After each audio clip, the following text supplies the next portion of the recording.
নোয়াখাইল্লা হুজুরে ওয়াজ কথা তো আর একটা মনে পড়ছে। আর যদি খালি কথা মনে পড়তেছে মারহাবা কয় না রে হুজুরে। নোয়াখাইল্লা হুজুরে ওয়াজ করতে আছে, হুজুরে কইছে সাবধান, সারা জীবনের নফল মিলাইয়াও একটা ফরজ বানাইতেন পারতেন না। হুজুরে ওয়াজ করে কত তো সত্য। হুজুরে কইছে পরে একটা কয় নফল কি ফাও গেল রে। হেতে খেরিয়া কই হুজুর প্রশ্ন আছে। হুজুর বসেন কনা হুজুর প্রশ্নটা কইরা বইয়ালাই। কত বলেন কি প্রশ্ন? হুজুর প্রশ্ন তো কিচ্ছু না, আপনি যেমন নফল রে কইলেন কোনো কামও লাগতো না, তো যায় ফুরসি টরসি কম দেওয়ার ফুরসি না।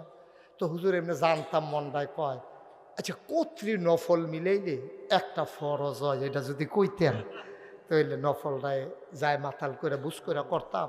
কয়টা নফল মিলাইলে একটা ফরজ হয়, এটা যদি কইতেন।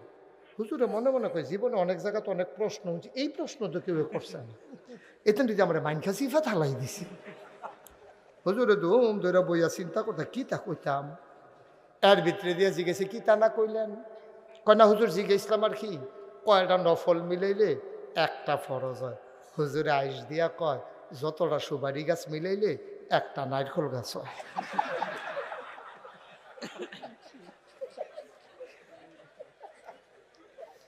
মারহাবা কয় না রে। 1 কোটি সুপারি গাছ মিলাইলে একটা নারিকেল গাছ বানাইতে পারবা না। সারা জীবনের নফল মিলাইলেও ফরজ একটা সেজদার সমান বানাইতে পারবা না।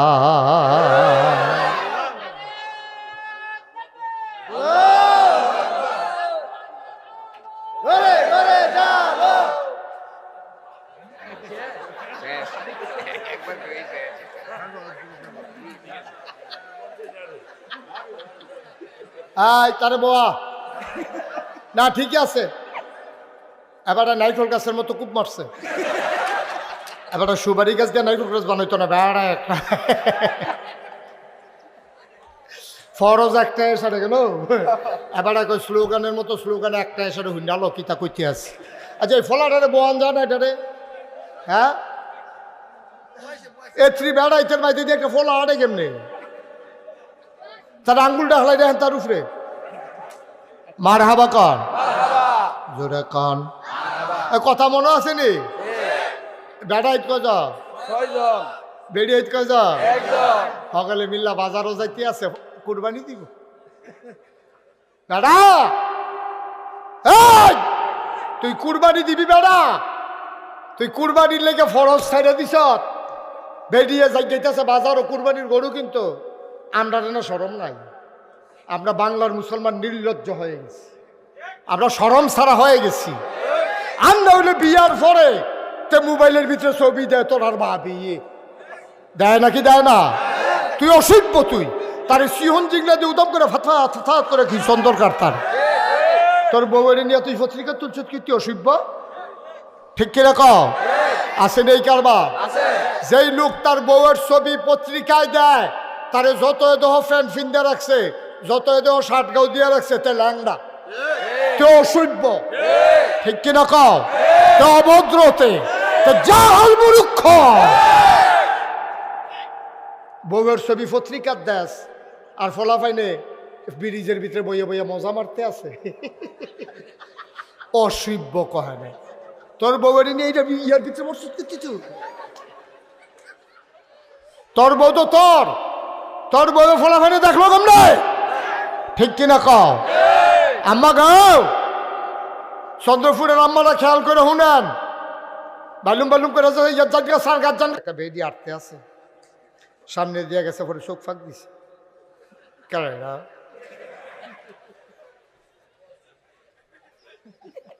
সামনে দিয়ে যখন গরুটার সামনে দিয়ে বেডিটা যখন গেছে, গরুটা সাংঘাতিক চোখ ফাঁক দিছে।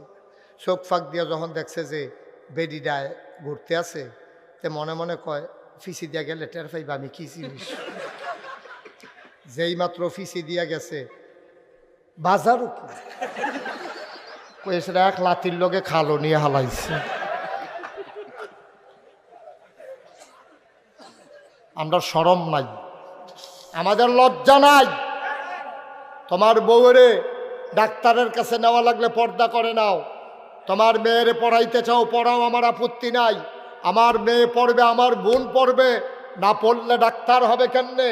আর ডাক্তার না হলে সিজার যখন করা লাগবে, পুরুষ ডাক্তারের চাইতে মহিলা ডাক্তারই সিজার করা উত্তম। সুতরাং মেয়েদের ডাক্তার হলে পড়তে হবে। আমি পড়ার বিপক্ষে না, তবে আমার মেয়েরা পড়বে বুরকা গায়ে দিয়া, ঠিক কিনা? 100 বার পড়া, MA পাস করা, কাম লাগবে বিদেশতে পড়াইয়া আনো। বিদেশ পড়ানোর আগে বিয়া দিয়ে দিবা, জামাইয়ার বউ গিয়ে বিদেশতে পড়াইব। আর যতদিন বিয়া না হয় তাই বুরকা পড়াইয়া, কাম লাগলে মায়ের লগে যাইবা, না হলে বাপের লগে যাইবা। টাইম মেনটেন করবা। কয়টায় ক্লাস শেষ হয়েছে? ক্লাস শেষ হয়েছে 4টায়, রাইতের বাজে 8টা, অহনতাই আইসে না, গেল কো? তুমি বাপ, তুমি মা, তোমার ঘুমে তো রেখে তুমি বিয়ার উপযুক্ত মাইয়ারা 4টায় কলেজ ছুটি হয়েছে, রাইতের 8টা বাজে অহনো আইসে না। কত বিপদ আপদ, কত ঝামেলা। তোমার দি বালা নিশ্চিন্তে তোমরা জামাই বউয়ে ঘুরতে আসো, টেলিভিশন চাইতে আসো, তাই যে অহনো আইলো না, কেউ দি শরীরে একটা গাম দেয় না। তুমি মানুষ নিবে না, আমরা মানুষ রয়েছি। মুরগাটা টাইম মতো না আইলে এবিডিয়ে বাড়ি জায়গা কার করে মুরগাটা গেছে, ছাগলটা না আইলে বেড়া বাড়ি জায়গায়, আর মাইয়াটা আইসে না, বেড়ার চিন্তা নাই। ছাগলের দামও নাই বাচ্চা, এই মাইয়াটার ছাগলের দামও নাই, এই মাইয়াটার মুরগাটার দামও নাই। ও মাইয়া, তুই মনে করছ তোর বাপে তোরে ছাইড়া দিয়ে রাখছে, আদর করে? আদর করে না, তোরে ঘৃণা করে, ঠিক কিনা ক? তোর প্রতি যদি আদর থাকতো, তোর মায় বিছেরা বিছেরা মাগরিবের পরে মুরগা আনে, তোর বাহে বিছেরা বিছেরা ছাগল আনে, আর তুই আইসত না হন, তোর বাহে বিষ আরেও না, তুই থাক, না হলে যাই দেখ। কদ্দুর চিন্তা করে নাব্বা, আমাদের বাচ্চাগুলার দাম ছাগলের দামও না, ঠিক নিও, মুরগার দামও না। কষ্ট নিয়েন না, কষ্ট হইতেছে না? আল্লাহ যেন হেফাজত করে, সবাই কোনা আমি। তাহলে পর্দা করা কি নফল না ফরজ? পর্দা করা নফল না ফরজ? নামাজ পড়া যেমন ফরজ, রোজা রাখা যেমন ফরজ, হজ করা যেমন ফরজ, পর্দা করা তেমন ফরজ। ঘটনা শুনে যাও, ঘটনা শুনে যাও। আল্লাহর নবীর আদরের কন্যা ফাতেমা যেদিন ইন্তেকাল করবে, রাতের বেলা আলীর হাতটা তেমনে শক্ত করে। হ্যাঁ, আমি শেষ করছি ওয়াজ।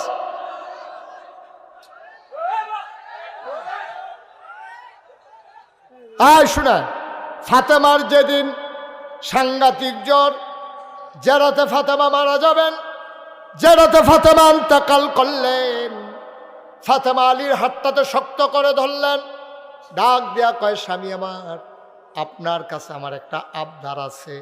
কয়, কি আবদার? কয়, স্বামী গো, ও স্বামী, আমি যদি আজকে রাতের বেলা মরে যাই, আপনি রাতের ভেতরে 2-3 জন বন্ধু বান্ধব ডাক দিয়া হাসান হুসেন রে লইয়া আপনার ইমামতিতে আমার জানাজাটা পড়াই দিয়েন। সুবহানাল্লাহ। আপনি দেরি কইরেন না গো স্বামী, রাতের ভিতরে আমার কাফন পরাইয়া দাফন করে দিয়েন। আলী কান্দে, ডাক দেয়া কয়, ফাতেমা, এটা তুমি কি বললা? তুমি নবীর আদরের কন্যা, তুমি নবীর আদরের কন্যা, তোমার ইন্তেকালের খবর শুনলে সব সাহাবারা দৌড়ে দৌড়ে আসবে, রাতে রাদারে কেন তোমারে দাফন করব, কবর দেব?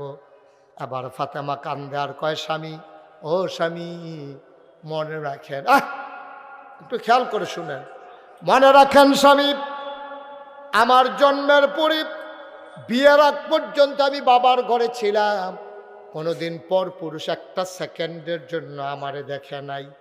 আমি বিয়ে বসে যখন স্বামীর ঘর আপনার ঘরে আসলাম, তখনও কোনো পরপুরুষ দেখে নাই। আমার বিয়ের আগেও কেউ দেখে নাই, বিয়ের পরেও কেউ আমারে দেখে নাই। স্বামী আমার, আমারে যদি ইন্তেকালের পরে পরের দিন পর্যন্ত রেখে দেন, কাফন পরাইয়া আমারে যখন মুর্দারের খাটিয়ায় শোয়াবেন, আমারে যখন নিয়ে মাঠের ভিতরে রাখবেন, মাঠের ভিতরে মানুষ আইসা দেখবে, কাফনের বাইরে দিয়া দেখবে ফাতেমা লম্বা ছিল না খাটো ছিল, ফাতেমা চিকন ছিল না মোটা ছিল। ও স্বামী, তারা দেখে দেখে চিন্তা করবে, যেই ফাতেমা জীবিত অবস্থায় বিয়ের আগে বিয়ের পরে কোনোদিন কোনো পুরুষের সামনে যাই নাই, মুর্দার হইয়া লাশ হইয়া মৃত্যুর পরে কাফন পইরা আমি কোনো মানুষের সামনে যাইতে চাই না। চন্দ্রপুরের আম্মারা, ফাতেমাও তো একজন মহিলা, আপনিও তো একজন মহিলা গো আম্মা, আপনিও তো একজন মহিলা। মানায় না, মানায় না। মুসলমানের মেয়ে বেপরদা হইয়া রাস্তায় রাস্তায় ঘোরা মানায় না, ঠিক কিনা? আম্মা আপনি ভালো হয়ে যান, আপনার ঘরে যে সন্তান জন্ম নেবে এটা আল্লাহর ওলি হয়ে দুনিয়াতে আসবে, ওলি বানানো লাগবে না, ওলি হইয়েই দুনিয়াতে আসবে। বলো সুবহানাল্লাহ। আল্লাহর খাস মেহেরবানি। 33 বছর, খুব খেয়াল করে শুনেন, 33 বছর আমি মাহফিল করি। কয় বছর? 33টা বছর মাহফিল করি। মাহফিল কদম দিলে মাহফিলটার ওজন বুঝি। আজ যা চন্দ্রপুর মাহফিল কদম দিয়া এই মন্ডায় সাক্ষী দিছে তোমাদের মাহফিল আল্লাহ কবুল করে নিয়েছেন। এই কবুল হওয়া মাহফিলটাতে মায়ের জন্য দোয়া করে যাইও, বাবার জন্য দোয়া করে যাইও। শুধু একটা কথা বলি, শেষ করে দেই। তোমরা জানো আমার নামের সাথে লেখা আছে মুশতাক ফয়েজি পীর সাহেব। আমি পীর হতে চাই নাই, পীর হওয়ার আমার কোনো শখও ছিল না। আমার দাদা ছিলেন ফুরফুরা সিলসিলার পীর। আমার দাদার আগে আমার আব্বা এন্তেকাল করেছেন। দাদা আব্বা না থাকার কারণে আমার 3 চাচা ছিল, বড় ভাই ছিল, কাউরে না দিয়ে আমারে পিরালি দিছে। আমি জিজ্ঞেস করলাম, হাউমাউ করে কানলাম, দাদা আমারে পীর বানান কেন? আমি জানি কে পারবে, বুইজা শুই নাই বানাইছি। বাংলাদেশে আজকে পিরালির নাম দিয়া ভালা ভালা মানুষ, শক্ত সামর্থ্য মানুষ এই বইয়া থাহে মুড়িদের বাইত গিয়া সারাটা দিন রান্দা দেয় আর হত্যা থায়। এবারে বইয়া বইয়া খায়, হগিন নিবে টিহা দেয়, রিক্সাওয়ালা টেহা দেয়, হেই টিহা ফিস সাবে বইয়া বইয়া খায়। ঠিক কিনা কও? কে ফিসা বলে অটো চালাইলে সমস্যা কি? ফিসা বলে সিএনজি চালাইলে অসুবিধা কি? ফিসা বলে একটা চাকরি করলে সমস্যা কি? ফিসা বলে নিজের গৃহস্থিটা নিজে করলে সমস্যা কি? আমরা দেশ ফিসাব মানে হইল বইয়া বইয়া হইতে হইতে খাওয়ান, কোনো চাকরি নাই, কিচ্ছু নাই, বালা বেড়া ফুলতে ফুলতে ফুলতে ফুলতে মনে হয় 500 জন হইয়া গেছে গা। এরপরেতে কোনো কামও যায় না, রইদও যায় না। ভাই আল্লাহ নবী একদিনও কষ্ট ছাড়া খাইছে না। তুমি ফিসা বইছো, তুমি বইয়া বইয়া খাও, এটি ইসলাম না। এটি ইসলাম নামে ইসলামকে ধ্বংস করার ষড়যন্ত্র। ঠিক কিনা কও? ফিসা বইলে বইয়া বইয়া হইতে হইতে খাওয়ার লাগবে, এই কথা কইছে গাড়া। আমার দাদা যখন ফিসাব বানাইছে মাত্র আরে মাত্র 9 শতক জায়গা। কয় শতক? আমার দাদা আমারে দিছে দরবারের লাগিয়া। আমি দায়িত্ব পাওয়ার পরে জমিন কিনা শুরু করলাম। আমি জমিন কিনলাম 18 একর, 1800 শতক। মার হাবা কইতেন না? কয় শতক? 18 শতক। আরে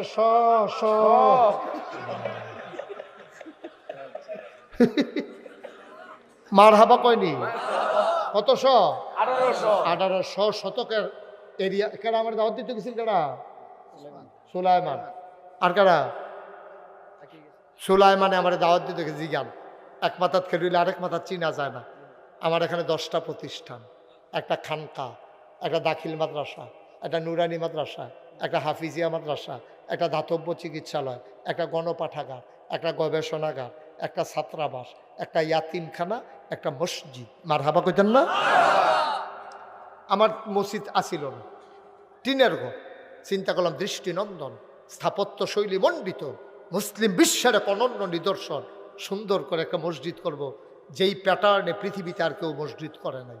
তখন আমি চিন্তা করে নিচতলায় হাসপাতাল। মার হাবা কইতেন না? বাংলাদেশে কোনো মসজিদ ও নিচতলায় হাসপাতাল দেখছেন? নিচতলায় হাসপাতাল, 19,000 স্কোয়ার ফিট, দোতলা 3 তলায় মসজিদ। ইঞ্জিনিয়ার যখন ড্রয়িং করে আনছে, আমি কি তারিরা হুজুর মসজিদ একে আনছি। আমি কিরকম বড়? হুজুর এক লগে নামাজ পড়তে পারবে 6,000 লোক। আরো আসতে কোন সুবহানাল্লাহ। কয় হাজার লোক? নিচতলায় হাসপাতাল, দোতলায় 3 তলায় মসজিদ, একসাথে নামাজ পড়তে পারবে 6,000 লোক। আমার এই মসজিদটা করবো কেমনে? জিগাইলাম রে, এত বড় মসজিদ যে আকসত, এটা করতে কিরকম লাগতো পারে? হুজুর ওই ফুন্ডুকুঠিটিয়া যেমনি কইছে আমি মনে করছি 1500। আমি ওই কিতা বলি কই ফুন্ডুকুঠিটিয়া, আমি সত্যি একখানো করে চাই সত্যি কোনো দিন দাদা ফুন্ডুকুঠিটিয়া মসজিদের কি খেলা কথা, ফুন্ডুকুঠিটিয়ার মসজিদ আমি কেমনে করা হুজুর নিয়ত করে আমি মেলাম। তখন আমি একটা নিয়ত করলাম, আল্লাহ 33 বছর তো মাহফিলে করি, আল্লাহ করলে তো জীবনে কম জায়গাত গেছি না, কম মানুষের লোকে চলছি না, যাও এটা নিয়ে যখন খেলাইছে কাটাকাটি যেতাম না, মসজিদ করাও। 1 বছরে মুশতাক ফয়েজি মাহফিল করে যত টাকা হাদিয়া পাই, পুরো 1 বছরের হাদিয়া আমার মসজিদে আমি দান করে দেবো ইনশাআল্লাহ।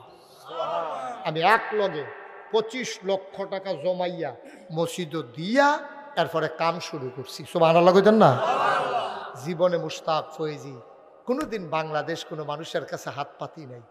ফিসাব মেহনত করে খাওয়াই না, ফিসাব মাটি কেটটা খাওয়াই না, ফিসাব মেহনত করি, পরিশ্রম করি, অনেক কষ্ট করি, তারপরেও কোনোদিন মুড়িদের বাড়িতে গিয়া মুড়িদের কাছে হাত পাইতে খাওয়ার অভ্যাস আমার নাই। এই যে কইলাম কত বন্যায় আমাদের এলাকায় তো বন্যা গেছে, আমি 8 দিন 15 দিন আমার পরিবারের সাথে সংযোগ ছিল না। আমি ঘুরে ঘুরে মানুষের ঘরে ঘরে যতটুকুন পারছি সাহায্যের চেষ্টা করেছি। মানুষে আমার এদিকে কান্দা দিছে, হুজুর আপনার মতো মানুষ ফেহেফা নিয়ে পাঞ্জাবি লুঙ্গি ভিজাইয়া আপনি আইয়া পড়ছেন আমরা বাইক। আমি সারা জীবন তো আপনারা আমারে দেখলেন, আমি চাইতাম আইসি আপনারা কেমন আছেন, সুবহানাল্লাহ বলবেন না? আমি ঘুরে ঘুরে করোনার সময় আমি ঘরে ঘরে গিয়া গিয়া মানুষের সাহায্য দিয়ে আসছি, যারা বাজার করতে পারে নাই, খাইতে পারে নাই, চেষ্টা করেছি সব সময়। কিন্তু এখন এই মসজিদটা নিয়ে আমি একটা রিক্সাওয়ালা পাইলে আমি রিক্সাওয়ালার লগে আমার মসজিদের কথা কই, কারণ এই যে মাহফিল থেকে এখন যাব গিয়ে সেটা মসজিদের ছাদুর টালায় ড্রাইভার লগের লোক সবাই কই যাই গাও তোমরা যাও গিয়া ঘুমাও, আমি ছাদুরটা আকাশের দিকে চাই আল্লাহর লগে কথা কই, আল্লাহ তুমি তো ঘুমাও না, আর আমার গিয়ে ঘুম এখনো সুযোগ পাইনি। আল্লাহ তোমার বন্ধু নবী বলেছেন, মাম বানা লিল্লাহি মসজিদান বানাল্লাহু লাহু বাইতান ফিল জান্নাহ, যে দুনিয়ায় মসজিদ বানাবে আল্লাহ তুমি নাকি জান্নাতে তার জন্য ঘর বানাবা। আল্লাহ আমি যে শুরু করলাম তোমার ঘর, এই মসজিদে কত মানুষ কত টাকা দিছে, আজকে হিসাব মিলাইলাম 4 কোটি 30 লক্ষ টাকার উপরে আজকে পর্যন্ত খরচ হয়ে গেছে। মারহাবা কইতেন না? একতলার ছাদ হয়েছে, দোতলার কলামগুলো উঠতেছে, ইনশাল্লাহ রমজানের আগে আমি দোতলার ছাদ দেওয়ার পরিকল্পনা নিয়েছি ইনশাআল্লাহ। আমার এই মসজিদটা আমার স্বপ্ন, আমি ঘুমাইতে পারি না, খাইতে পারি না, ঘুমাইতে গেলে মাঝিদের স্বপ্নে দেখি মসজিদ, খাইতে গেলে আমার চোখের সামনে ভেসে উঠে মসজিদ, সন্তানের চাইতে আমার মসজিদের জন্য বেশি মায়া লেগে গেছে। আমি আমার মতো গরিব মানুষটা আমি 25টা লক্ষ টাকা দিয়ে কাজ শুরু করেছি। আপনারা যারা আমার মানুষ, আপনারা যারা এই এলাকার মানুষ, আপনাদের কাছে বিনয়ের সাথে মিনতি, আমি মন থেকে দোয়া করি আল্লাহ জান্নাতে আপনাদের জন্য ঘর বানাই দেখ। আমি মন থেকে দোয়া করি, যদি কেউ মনে করেন যে হুজুর আপনার মতো মানুষ যদি 25 লক্ষ টাকা দিতে পারেন, আমি কি 5টা হাজার টাকা দিতে পারবো না, 1,000 টাকা দিতে পারবো না? কেউ যদি মনে করেন যে হুজুর আমিও শরিক থাকতে চাই, মোস্ট ওয়েলকাম, আহলান সাহলান মারহাবা, আমার মসজিদে আপনাদেরকে স্বাগতম। আমরা সবাই মিলে আসুন একটা ইতিহাস তৈরি করি, আসুন ইতিহাস বিনির্মাণে আমরা ভূমিকা রাখি, যেন জান্নাতে আমাদের ঘর তৈরি হয়ে যায়, আল্লাহ যেন কবুল করে। সবাই কথা আমিন। মাশাআল্লাহ, আমার এক ভাই দেন, পাঠাই দেন। আমার এক ভাই আলেম মানুষ না? আচ্ছা, আলেম না হইলে আলেমের নমুনা। হ্যাঁ মাশাআল্লাহ। ভাই দয়া করে একটা লোক উঠবেন না, আমার পরে কি আরো বক্সা আছে? ওকে ফাইন, দয়া তাবারুক আছে না? ও তো ধর আমি কয়েক ফিরতাম থাকতো, আমি যদি কই যাই যান তো যাইতো না। না আবার মন খারাপ করে না, একটু মজা করলাম আর কি। আপনার তাবারুকের জন্য লালাইতো না, এটা আমার বিশ্বাসের দুর্বিশ্বাস আছে। আপনারা এখানে যারা আছেন এই 1টা মিনিট সময়, 1টা মিনিট সময় সবার কাছে আমার একটা আবদার আছে, 1,000 টাকা, 2,000 টাকা, 5,000 টাকা যদি কেউ পারেন আমি প্রাণ ভরে দোয়া করে দেব। এই আমার যারা ভলেন্টিয়াররা আছো, মাশাআল্লাহ, সুলাইমান গোলাম মাওলা, সুলাইমান ভাইয়ের ওঠো না, একজন অন্য লোক যাইয়েন না, স্বেচ্ছাসেবকের ভিতর থেকে ঘুরান দিয়ে আইও। একবারে 1000 দিছে, আরেকবারে 100। সুলাইমানের বড় ভাইয়ে গোলাম মাওলা সাহেব দিছে 1000 টাকা। এটাই তো, কিচ্ছু থাকতো না রে দুনিয়ায়। কিচ্ছু থাকতো না। মেম্বার সাহেব এই যে বদনামটা হইও তৈলা হইও সবটা বদনাম আইয়া ফেলবো আমার কান্দ। আপনারা পরে উঠতেন, আমি গেলে গা অহন উঠলে বদনামটা আমার কান্দ আইয়া পড়বো। আরেক ভাই দিছে 100 টাকা। আয় আল্লাহ, গোলাম মাওলা ভাই উনি 1000 বাস। জিয়াউল হক 500। আওয়াজ করেন না। আমার পরে ইনশাল্লাহ হুজুর আছেন, দোয়া করবেন। আমি লম্বা সময় নিয়ে ফেলছি না, কষ্ট দিয়ে ফেলছি আপনাদেরকে। সুলাইমান ভাই 1000 টাকা দিয়ে, যিনি আমাকে দাওয়াত। আহা, উঠেন না, বসান। মাশাআল্লাহ। হ্যাঁ, বক্তা কই? হুজুরকে নিয়ে আসেন, এখন দোয়া হবে। আমার পরে আমার ভাই 2000 টাকা, কি নাম? সেলিম ভাই 2000 টাকা দিয়েছেন, চার গাছ থেকে এসেছেন। মাশাআল্লাহ, মাশাআল্লাহ। আরেক ভাই 500, আরেক ভাই 500। শুনেন, আমার পরে যিনি আলোচনা করবেন জনাব হযরত মাওলানা নজরুল ইসলাম আশিকি। সবাই বসেন। আহা, লম্বা সময় হয়ে গেছে।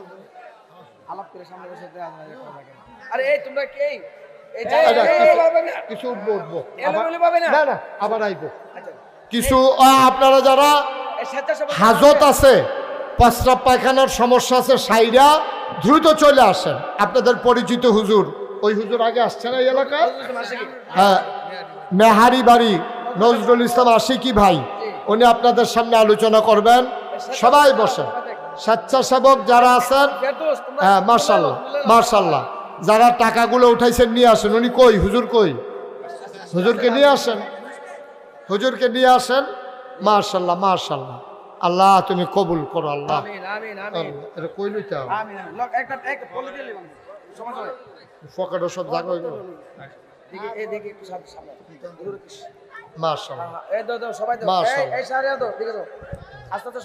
সবাই বসান। এখন আমাদের সামনে আমাদের পরিচিত বক্তা জনাব হযরত মাওলানা নজরুল ইসলাম আশিকি সাহেব, আমার ভাই, উনি আলোচনা করবেন। মাশাআল্লাহ। হ্যাঁ, বসেন। মাশাআল্লাহ, আল্লাহ যেন কবুল করেন। সবাই তো আবার ফিরে আইবা, হুজুরের ঠান্ডা লাগবো আর কি। ঠান্ডা দিলে সকলে আবার দৌড়াই আইবা। সবাই এই যাদের হাজত আছে, প্রয়োজনীয় কাজ আছে, সাইরা চলে আসেন।